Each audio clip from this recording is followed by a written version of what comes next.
rapat pembelajaran mendalam di SDN 5 Alas. Ya, di sini yang ingin saya sampaikan yaitu adalah model-model pembelajaran deep learning. Model-model pembelajaran deep learning di situ kita fokus pada PS, PBL, PJBL, inquiry, dan saya melanjutkan bisa menyebutkan rumus-rumus dari pembelajaran mendalam. Saya Bu. Ya. Mungkin ini ya, rumus pembelajaran mendalam itu yang pernah saya baca ada 8334 ya. Kalau 8-nya itu 8 dimensi profil kelurusan, kemudian di situ ada 8 ya. Ada keimanan, ketakwaan kepada Tuhan Yang Maha Esa, kemudian kewargaan, kemudian penalaran kritis, kemudian kedisiplinan, kolaborasi, kemandirian, komunikasi, dan kesehatan. Kemudian 3 prinsip pembelajaran mendalam yaitu bermakna, menggembirakan, Yang prinsip itu yang pengalamannya itu, kalau pengalamannya itu memahami, mengaplikasikan, dan merefleksi. Kemudian yang 4 kerangka pembelajaran itu yaitu, siapa tahu ada yang sudah membaca dan menyenangkan ya. Terus yang pengalamannya itu belajarnya ada 3 juga, memahami, mengaplikasikan, dan merefleksi. Ya. Kemudian kerangka pembelajarannya itu ada yang praktik pedagogi, kemudian lingkungan pembelajaran, kemudian ada digitalnya itu. Pemanfaatan digital dan kemitraan pembelajaran. Itu adalah rumus-rumus pembelajaran mendalam. Nah, langsung kita lihat sama-sama di sini. Ya, sudah proyek penguatan profil pelajar Pancasila. Sekarang 8 profil lulusan yang di situ termuat keimanan dan ketakwaan terhadap Tuhan Yang Maha Esa, kewargaan, penalaran kritis, kreativitas, kolaborasi, kemandirian, kesehatan, dan komunikasi. Nah, dari 8 profil lulusan ini, ketika kita nanti membuat rencana pembelajaran di kelas kita masing-masing, yang 8 profil lulusan ini harus memuat, tetapi tidak dalam misalkan satu hari kita membuat rencana pembelajaran, enggak sih, seharusnya 8 itu memuat. Ya, minimal berapa itu? Lebih dari 1. Ya, lebih dari 1. Berarti 2 boleh ya? 2 boleh. Nanti kalau per materi misalkan 1 lingkup bab 1 ya Bapak Ibu ya. Dalam 1 bab berarti itu. Ya, dalam 1 bab itu harus memuat 8 profil lulusan itu. Jangan paksakan setiap kita membuat rencana pembelajaran, kita harus nampilkan 8 profil ini. Tidak, ya. Kita memilih aja sesuai dengan materi yang kita ajarkan, materi yang kita sampaikan. Lebih dari 1. Ya, lebih dari 1. Ya, sekarang kita lanjut ke prinsipnya. Ya, prinsip pembelajaran itu apa tadi, Ibu Tika? Berkesadaran, ya. Kesadaran itu disebut mindful, bermakna, meaningful, dan menggembirakan atau joyful. Itu adalah belajar itu yaitu memahami, mengaplikasikan, dan merefleksikan. Ya. Nanti ketika kita membuat itu kembali ke rencana pembelajaran, nanti harus kita fokuskan di bagian mananya mengaplikasikan, di bagian mana memahami, dan bagian mana merefleksi itu. Harus kita nanti ada sih kelanjutannya nanti itu. Bagaimana di bagian mana kita memasukkan memahami, bagian mana kita memasukkan merefleksi, dan bagian mana kita memasukkan mengaplikasikan itu. Nah, di situ ada kerangka pedagogi, kemitraan pembelajaran, lingkungan belajar, dan pemanfaatan digital. Itu nanti harus termuat di dalam modul ajar kita atau RPP kita itu. Ya, misalkan kalau lingkungan belajarnya kalau tidak sesuai dengan materi kita, boleh kita tidak menaruhnya, ya, opsional dia, tidak harus ada. Menghargai murid dengan murid, guru dengan murid, kita harus menghargai. Kita ambil contoh, misalkan ada anak murid kita bertanya, kita memberi pertanyaan kepada anak. Ketika anaknya, saya Bu, nah, segera kita merespon anak-anak itu. Ya, itulah contoh kita memuliakan peserta didik. Sambung baik, jawab baik, malum singin tuh deh gue. Kalau kan ada di dua agama kan kayak meluk cara tuh ditane. Nah, saling apa sih ngena? Saling kelas, saling termasuk bulian kan? Bulian. Meluk cara nih baunya saling menghargai, saling menghormati ya dalam agama. Walaupun yang agama yang kita kan masih penuh dibuli dengan kan. Nah, meluk cara bau memuliakan dengan memuliakan guru, memuliakan kita, guru dengan guru, guru dengan kepala sekolah. Itu adalah memuliakan. Ambil dari ibu cantik membuli kan ibu? Indah. Semangat Iya itu semangat ibu Teresa Madena. Udah ada lebeng bang. Ya ini. Sekarang kita masa didik yang diperoleh ketika mereka memiliki kesadaran untuk menjadi pembelajar yang aktif dan mampu meregulasi dirinya. Dan peserta didik memahami tujuan pembelajaran, termotivasi secara intrinsik untuk belajar, secara aktif mengembangkan strategi belajar untuk mencapai tujuan. Nah, apakah kita melayani nih? Udah sadar dirinya nih, bahwa dia itu harus pahami apa tujuan materi yang kita ajarkan. Dia sadar bahwa hari itu kita belajar tentang ini, itu maksudnya. Terus yang bermakna, peserta didik dapat merasakan manfaat dan relevansi dari hal-hal yang dari dan bisa mengaitkan manfaat itu dengan kehidupan nyata. Ya, kayak misalnya hari itu dia belajar, misal kita ambil matematika, kita belajar berhitung. Ya, berhitung misalkan 2 tambah 1, ya. Kita menggunakan alat benda konkret, misal itu bola 2 misal itu ya.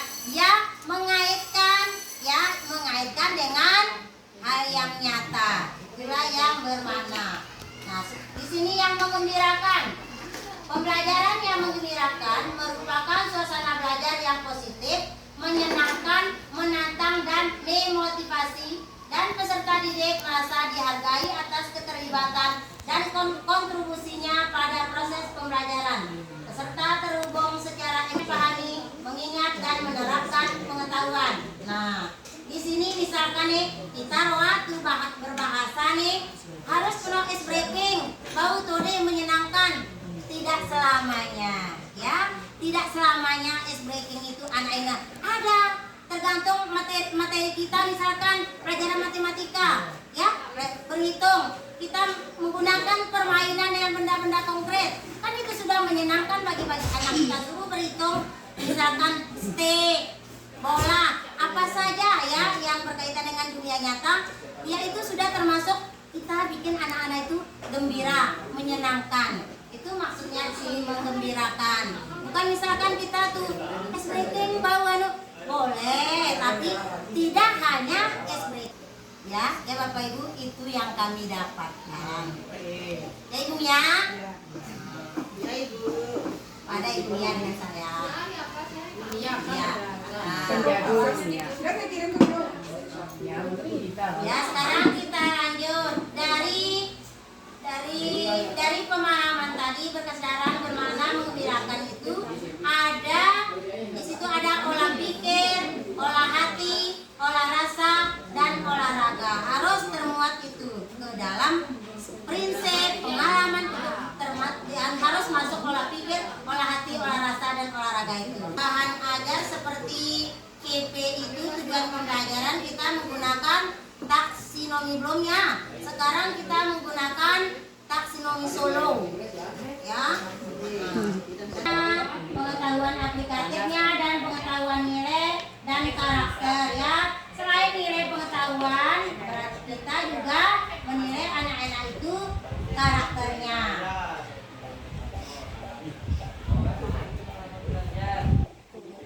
Lagi dengan strategi beda dengan model, ya. Di situ pendekatan adalah pandangan atau sudut pandang filosofis terhadap proses pembelajaran yang merupakan landasan atau titik tolak dalam melihat hakikat belajar dan mengajar. Itu nah, contohnya pendekatan saintifik, pendekatan konstruktivistik, pendekatan tematik terpadu, dan contoh pendekatan lain lagi dengan strateginya. Ya, banyak macamnya ini, beda pendekatan, strategi, model, metode, teknik, dan taktik itu beda. Strategi kooperatif. Sementara yang model itu,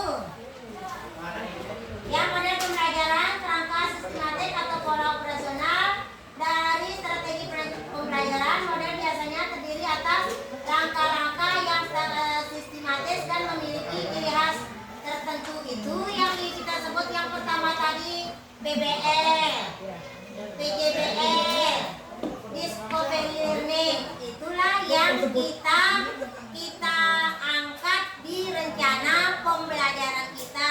Kita boleh memilih salah satu dari metode ceramah, diskusi, eksperimen. Tapi kita banyak memakai diskusi, ya. Ceramah juga kadang-kadang kita pakai. Sekarang yang tekniknya. Tekniknya itu berupa teknik tanya jawab, teknik lain, dan teknik kerja kelompok kecil.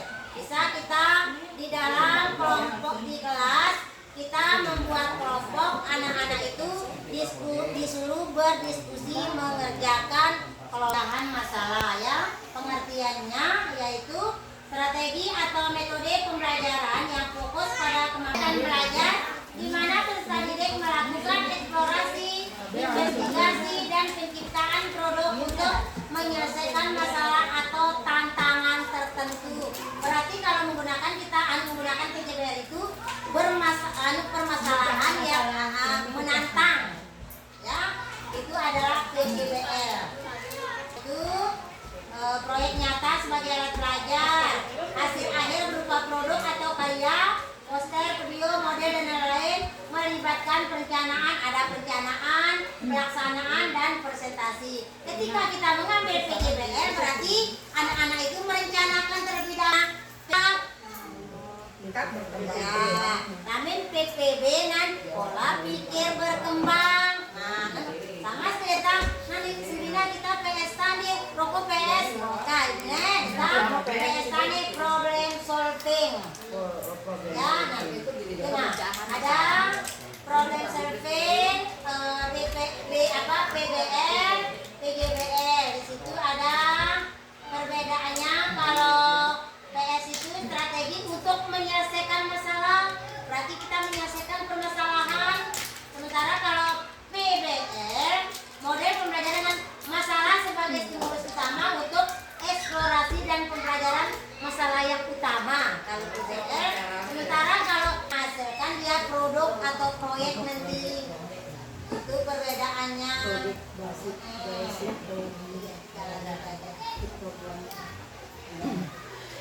Nah, itu contoh dalam pembelajaran itu, ya. Contohnya itu sama-sama saling Enggak sih, pokoknya mulu aja enggak ada sih sampai penilaian. Menurut pengetahuan kami yang kami dapat, harus memilih salah satu aja, salah satu.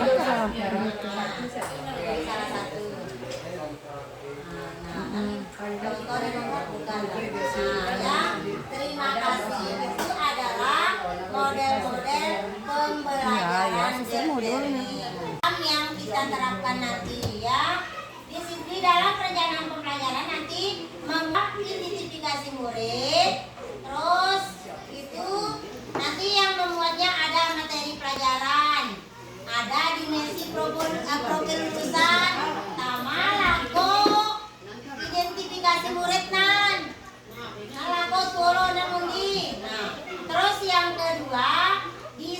pembelajaran. Nah, di dalam desain pembelajaran itu masuklah kita CP, terus tujuan pembelajaran, lintas disiplin ilmu kita masukkan ke dalam situ, dalam desain pembelajarannya.